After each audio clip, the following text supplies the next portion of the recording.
Traveling Tyler style. Today we're at LaGuardia Airport and we're going lounge hopping. We're starting off in Terminal B at the Chase Sapphire Lounge.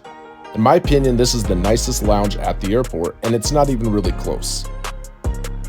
You can get access with the Chase Sapphire Reserve card, the JP Morgan Reserve card, the Ritz-Carlton credit card, because along with those come the Priority Pass.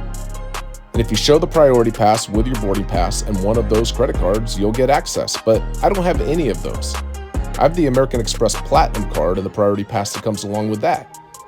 So the way that it works is you get a one-time entrance into the lounge. It's basically an opportunity for them to show that their lounge is better than the American Express Centurion lounge.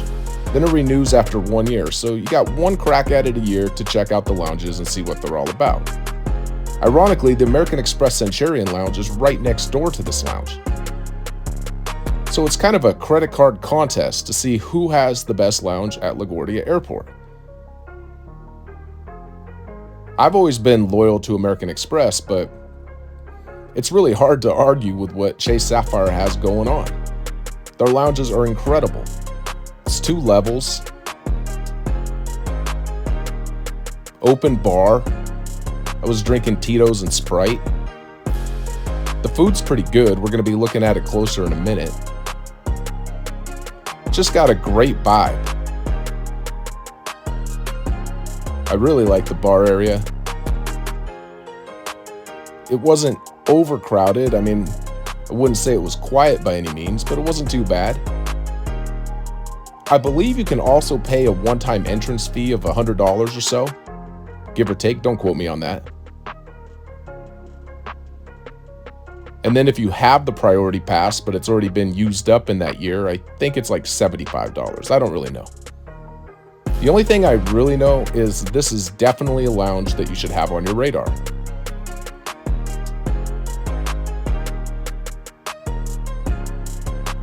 It's very professional, clean, great staff. Everything you could ask for. Now we're going to head upstairs.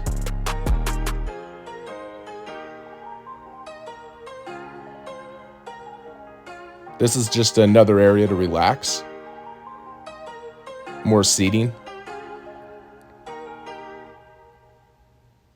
The lounge is open from 4:30 a.m. to 9:30 p.m., so pretty much all day.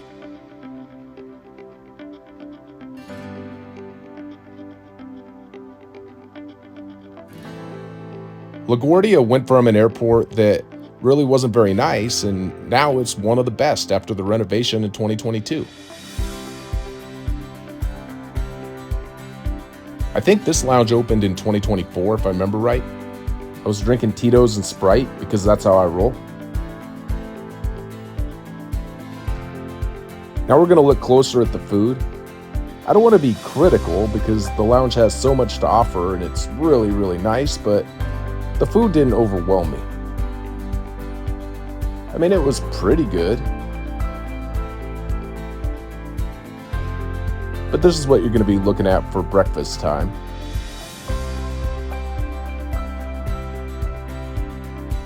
But they also have made-to-order food off the menu. Scan a QR code. Though even that wasn't anything exceptional. But I don't really have any complaints. It's better than I expected it to be overall, no doubt. One lounge down, on to lounge number 2, the American Express Centurion lounge. We'll be able to do a direct comparison. I've always been loyal to American Express. I've been a Platinum card holder for many years now. I've always felt like the Centurion lounges are the nicest of all the credit card companies. But after seeing the Chase Sapphire Lounge at LaGuardia, I can't say that anymore. The Chase Sapphire Lounge is nicer than the Centurion Lounge if we're being honest with ourselves. If anybody in the comments has any feedback on other airports where there's both a Chase Sapphire Lounge as well as an American Express Centurion Lounge and can give your feedback on whether or not which one is better, that'd be very helpful.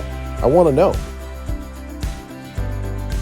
The food's always great at the Centurion lounges, par for the course.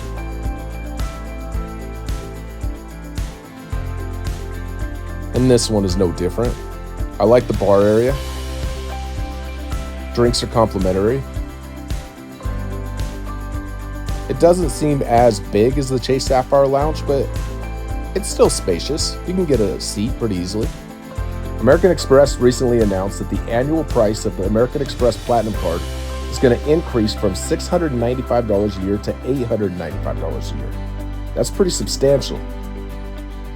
And I'm pointing that out because if that's the case, they need to keep up on the lounges. They need to make sure that the Centurion lounges are as good or better than the Chase Sapphire lounges. Otherwise, they're going to lose clients. There's a lot of perks with the Platinum Card. I'm not disputing that. It's not about the airport lounges completely, but that is a key aspect of it.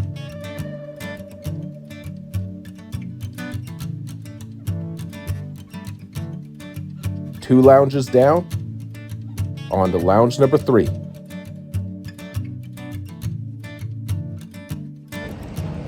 LaGuardia used to be one of the roughest airports in New York, and somehow it's turned into one of the best.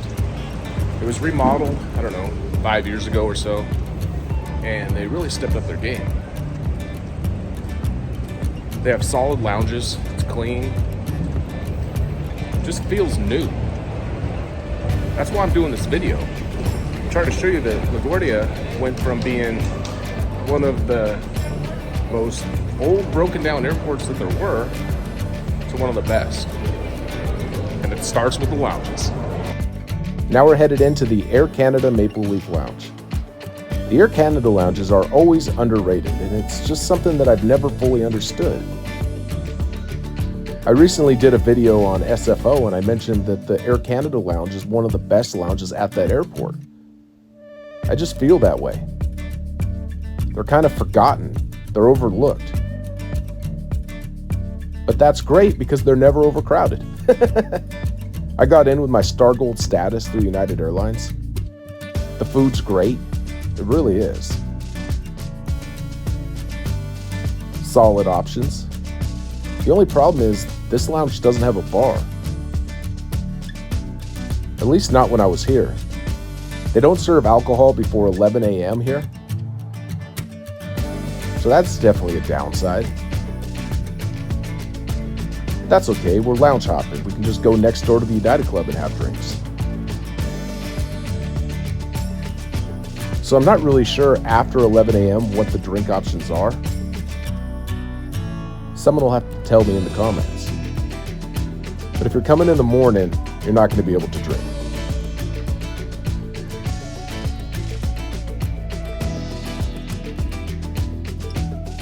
This is the beer area, but it's shut down, like I said. Great lounge overall. I rarely do this, but the bacon at the Air Canada Lounge is incredible. It really is.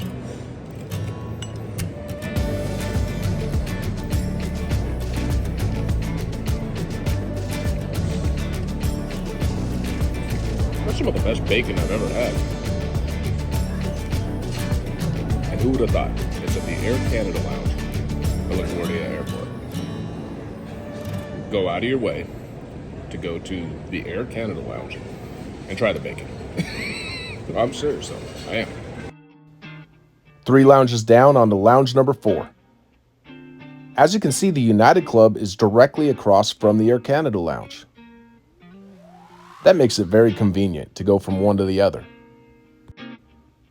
I'm a 1K million miler with United Airlines, so I'm always at the United Clubs. I feel like this is a decent United Club. I would put it mid-pack. It's kind of small, but it's clean, decent, nothing special. I don't know. I mean, I'm not going to sit here and talk about how great the United Club is at LaGuardia. It's just not. But at the same time, it works. It's great for lounge hopping. I wouldn't spend 6 hours here. But the food's pretty good. That's one thing I'll say is the food is underrated. We're looking at it now. Anybody that says the food at the United Clubs is not good, I strongly argue with. It's gotten a lot better over the years. I remember back in the day when it was just cheese and crackers. But maybe I'm a little bit biased.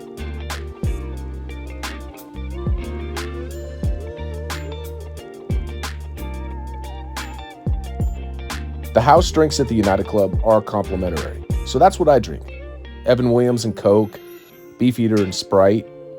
If it's free, it's for me. I don't pay an upcharge. On our way out, 4 lounges, 1 day, LaGuardia Airport. If you have an opportunity to do this, I highly recommend it. This is what I got. Travel and Tyler style, LaGuardia Airport. 4 lounges, 1 day. Till next time, subscribe to my channel. I got a lot of videos coming. This is what I do. Till next time, I'm out.